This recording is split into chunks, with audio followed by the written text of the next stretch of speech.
Team, second part of a cold lead intake form. So once it's converted and you go see converted status, if you click in the cold lead and you try to go to the call script, now you are going to get an error message. It's going to give you a warning. It's going to say this lead has already been converted. Now you're just going to go to this bottom here because just going to highlight the contact. So then you're just going to go and go to the contact. And once you view in the contact, there's going to be a ton of information in here. You just go to the section where it says opportunity. You're going to see that the contact type is a warm lead. Click on the opportunity and now click on the launch call script. You can reopen the launch call script, go back to the sign up form and pick up where you left off. Now you have all this information and you need the car payment left for this. Now we are going to have more buttons than we did in the call script for the call lead, and for that is because the second set of fee charge is an option that you will have available after you enroll the client for a partial payment. Now they change their mind and they want to pay in full, so you're not going to be able to change the product because once the person is enrolled, this kind of gets locked, but you're going to be able to execute the charge for them. That way you can kind of speed up the process and continue on, make sure that they talk to the cap advisor and so on. But let's just focus on these two fields, charge first card and submit a sale. Reason that we have charge first card is because the payment options that are available are that you can utilize a second card. So if you use the second card, you're going to have two sections of credit cards to enter, and if you don't want to use the second card, you can uncheck it and now it's going to go away. You are going to be creating a new card, and when you do that, you're going to be entering the number. If it's a fake number and you click away, it's going to say please enter a valid card number, but then you're not going to be able to see the full card number. Before you click away, make sure that you are verifying the information with the client and say, you know, 4151 so and so on so on, and yes, that's my card number. So when you click away and it says invalid, we are utilizing a BingCodes.com API to verify the validity of the credit card, so we know that this is not a good credit card. If we keep getting the error message, you can wipe it clean, click away and re-enter the card number, and then if it's a valid one, it's going to go away. Now the card number that I just entered is a dummy card that we allow to enter, but it's not going to allow us to submit a sale or anything, but for the sake of demo, we actually have it in place.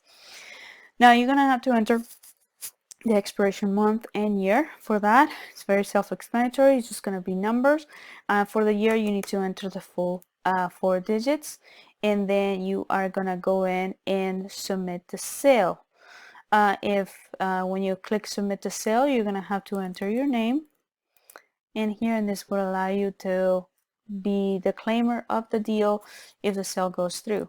Now if the sale gets declined, you're just going to get a reject message, and then you're just going to have to reattempt the stuff.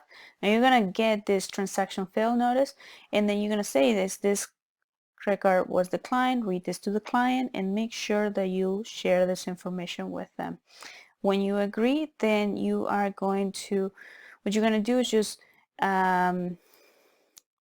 click away. Just basically, you can just go back to opportunity, and or you can ask the client to give you a different credit card. If they give you a different credit card, you can try to resubmit the sale that way, and then go and see if you can make the sale. Every time they submit a sale, you are going to be prompted to enter your name. What you need to do is don't assume that this is going to save. You actually need to wipe out your name, enter it, get the drop down, select it, and click continue. This is the only way that you're going to be able to move on. It's kind of tricky because it's not like you can type in your name and let it be like that. It's not going to work. You actually need to allow the system to give you a drop down and go on. Okay, so that's important for you to know. Every single time that you make a button clicked on the intake form, you're going to be prompted to enter your name. Now, so let's say that the client does want to utilize a second card. Now you have the option to enter it. Say that if you want to enter a second card in here, if you enter the same card, it's going to give a validation saying, hey, you can't enter identical cards. And that's pretty obvious why. So you're just going to make sure that you enter the right information. But if you say that the second card wants to pay $7, then it's going to auto calculate that the charge amount on the first one is going to be $5.95 and the second one is going to be $7.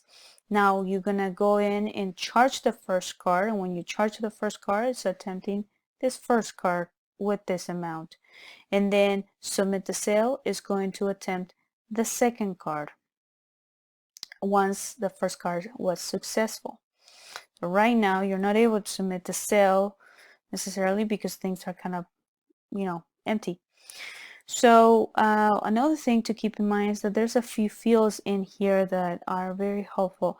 If you say that sometimes a person wants to enroll with, and wants to split the payment for in 2 credit cards, but wants to have the first card as the recurring card. So pretty much this one is the one that's going to get billed every month.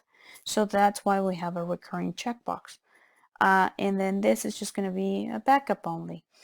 This is just going to be utilized for the partial charge of $7, and that's it.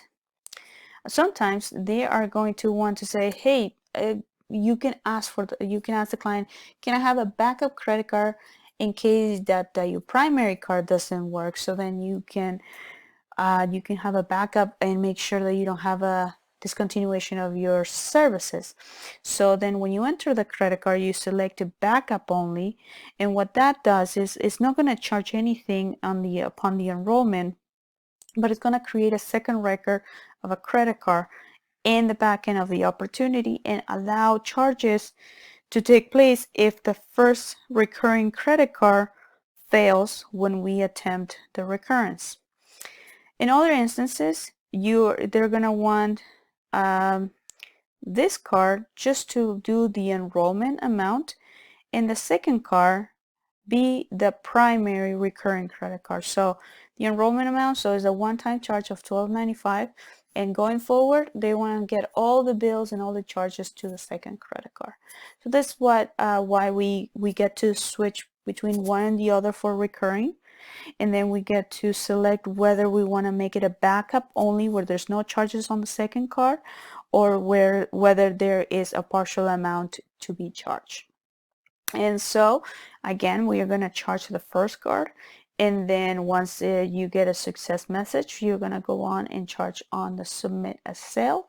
So then it's going to charge on the second one, and then if there's an amount, and then you're going to go on and complete the process.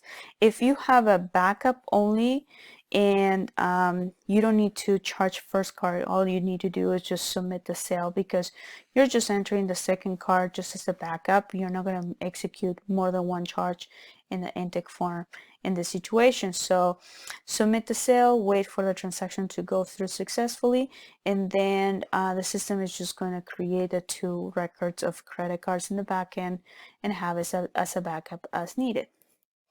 So that is a lot of information for the payment details, but that's giving you a lot of versatility and options for you to use and make sure that the client can enroll and have a lot of freedom and some accommodations.